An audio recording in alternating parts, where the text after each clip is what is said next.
right, this is the New Money Fight Club. This is Steve. I'm here with Joe Cutthroat Thurrott. All right, welcome. Yes. Excited to be here, brother. Yeah, thank you. I've been wanting to do this yeah. interview for a while. Joe is the #1 ranked amateur middleweight in California right now. Record of 8-3, I believe, right? Yes, sir. Tapology's ranked him #1, and you are about to go pro, looking like March, middle of March, correct? Yeah, as long as I get an opponent in the next probably 3-4 weeks, we should be locked in. And you're looking to fight at Dragon House, right? Yes, sir. Zonglo's Cage Fighting Series, March 16th at the Cow Palace. Yeah, I like it. So you make your pro debut here in the Bay, where you are local, right? Yes, sir. And you fight out of Dark Horse Gym in San Jose, correct? Yes, sir. Dark Horse Gym under David Velasquez, my head coach. Yeah, I know Dave, great coach, right? Yes, sir. Dark Horse is an awesome gym. You guys have that mat. It's a little bit thin, though. It kind of hurts. I did a judo seminar there, and Okay, badass. yeah, we were getting slammed on that thing. Yeah. That ain't an inch and a half thick. There's mat. no give on those mats. No. Keeps them tough over there. Yeah. So, Joe, you're going to be taking a break from MMA, and you're going to do a boxing match here. That's why we're actually doing this interview, to promote War in the Bay 4. We're here at Legends Boxing Gym, where it's going to take place on February 4th. And Joe's going to be fighting Gabriel Ochoa, right? Yes, sir. So, you know, you're waiting to go pro for MMA, but you want to stay sharp? Yeah, it's just to stay warm, stay competing, stay active until the debut. Yes, sir. Yeah. And you're a 185er in MMA, right? Yes, sir. Middleweight. And what weight are you going to fight your boxing match at? Same? 190. Okay. So, A 190. no weight cut for me. We good. Yeah. What do you walk around at? I walk around like 195, 200, so a few that's pounds. not too bad. Not too bad at all. So let's talk a little bit about your rise through the ranks of MMA. You know, an 8-3 record. You know, and to be the #1 ranked middleweight in California, that is really saying something. You've had quite a few fights now. Yes, sir. Like we said, 8-3. Tell us about your last two. Let's just go through, your most recent one. We saw you at SF Combat, where you choked this guy out pretty fast, right? Yeah, second round, rear naked choke. Was that August, I think, correct? Yeah, I'm pretty sure, yeah. Somewhere around there. And then, have you fought since then? Yeah, I just fought about 2 months ago on Zong's last card. Oh, at Dragon. Okay. Yeah. How'd that go? I got the middleweight belt. That's right. Yeah, decision. Yep. So holding the belt. Any other belts in the MMA? Yeah, so I started off Daniel Compton's Central Coast Fighting Championship. Yeah. I'm his two-time middleweight champ.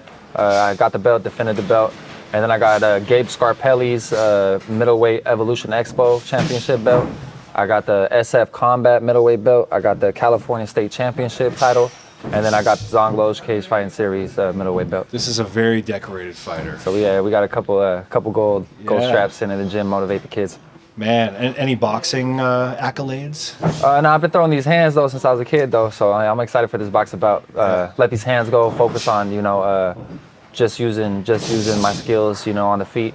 Don't gotta worry about anybody trying to shoot on me, take me down or anything like that. Yeah, so. that must be a relief to just neutralize that. And it looks like your opponent, Gabriel, I talked to him, we're going to bring him in a little bit, but yes, sir. He's an amateur who has not fought yet, but he's a brawler, backyard brawler. Yes, sir. A lot of street fight experience. So, yeah. you're I'm going to go excited. in there. He's definitely going to bring it. Yeah. You can't let your guard down with a guy like that. No, sir. You never look past nobody. Yeah. Definitely not a guy to be underestimated, but he seems like a gentleman, too. Yeah, a respectful he's cool. guy. He's cool, but there's levels to this shit, so y'all going to find out. I'd like to hear it.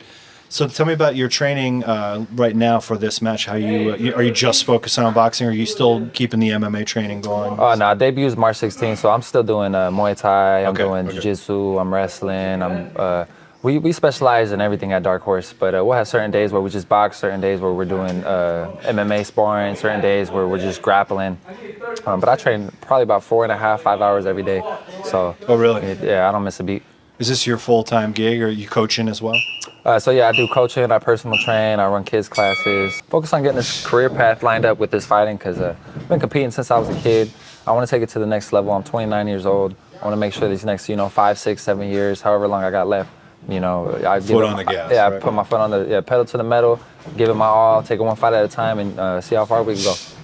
Man, I'd love to hear it. And then in the background, you're building this science career. Yeah, I mean, you can't fight forever, right? So I definitely lining up this career path, and I'm going to be doing both at the same time. And you can't train 24 hours a day. So this job, I'll be working 6:45 a.m. I'm off at 2:45. That gives me the rest of the day to train, spend time with my kids, and have a good work to life ratio. Okay, so you're a family man as well? Yes, sir. I got 2 boys at home. Oh, that's fantastic. Yep. How old are they? My son's 9. My stepson, he's 8. So about to turn 8. They watch you fight. He's actually turning 8 the day before the fight, February 3rd. Perfect. And see Dad in the ring. I mean, yeah, definitely. You know, I don't only do this for myself. I do this for everybody that believes in me from the get-go. You know, I got all my family, all my friends, and especially my 2 boys at home. I want to show them, you know, what hard work is, what work ethic is. You bite down on that mouthpiece, you never give up, you keep pushing.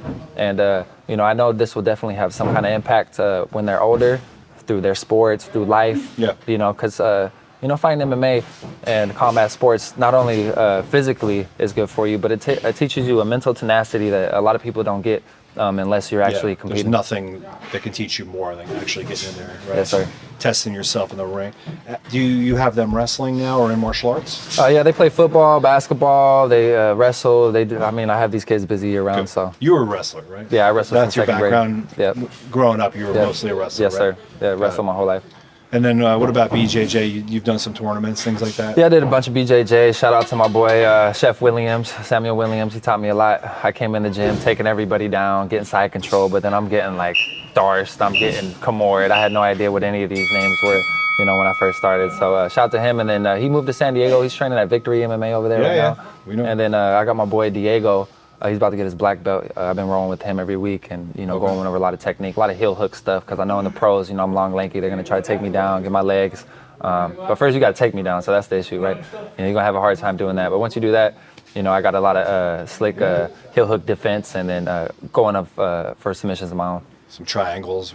What kind of submissions are you? Well, I mean, I got 3 RNCs right now, so don't give me your neck, you know, don't give me your back. But, you know, I definitely like Kamord, some side control, because I got that top pressure, you know, being able to pin someone down, ground and pound. I love people putting people in those crucifixes, ground and pound until they give me their arm, trying to block, and then, you know, tear their shoulder up with that Kamord. Love it, man. So about March 16th is Dragon House. We're going to see you make your MMA debut. Yes, sir. February 4th, you're going to step in here yes, sir. Box. What's your plan for the year? How many times are we going to see you fight? So I want to compete every 3 months. That's my goal, you know, so compete at least 4 times a year, if not like 5. You know, as long as I stay healthy, take it one fight at a time, don't look past anybody, and just keep working, man. Stay grinding, stay healthy. And you said you'd like to fight here in the Bay Area for your debut. How many fights up here would you like to fight before maybe trying to expand, fight in another city or another area? So it depends on the opportunity, what opportunities are presented, and what promotions, and obviously my opponents. But definitely, you know, I want to fight at least 2-3 times here for all my fans. Everybody's looking forward to the debut. You know, put on a couple shows locally. He's a well-known fighter in the Bay. Yeah. We've known of him for quite a while, and so yeah. Yes, sir. And then after the first like 2 or 3, then we can start traveling, taking it to LA, going to other states, stuff like that. And then you mentioned maybe try to do Contender Series, something like that? Yeah, so I definitely want to build some experience up in the pros, and then, you know, that's the ultimate goal, you know, try to hop in the UFC, Bellator, PFL, you know, 1 championship. Get that call, yeah. Yeah, you know, take it to the next level. Just, you know, keep grinding and keep leveling up every fight. You got Octagon in Europe, too. There's all these other leagues now, you know, that are up and coming. The UFC, obviously, you know. Yes, sir. People see as a pinnacle, but now PFL, buying Bellator. One, right? Are you open to any and all? Yeah, or is there one right now that you feel? Well, I mean, everybody's dream is the UFC, right? But you know, there's so many organizations, and so many organizations pay very well. So you know, we'll take it one fight at a time, see what opportunities are presented to us, and you know, snatch them by the neck. Let's go. I like it. All right, well, Joe, let's bring your opponent over. Gabriel, are you around, man? Are you gonna go spar? Oh, he's about to spar. All right.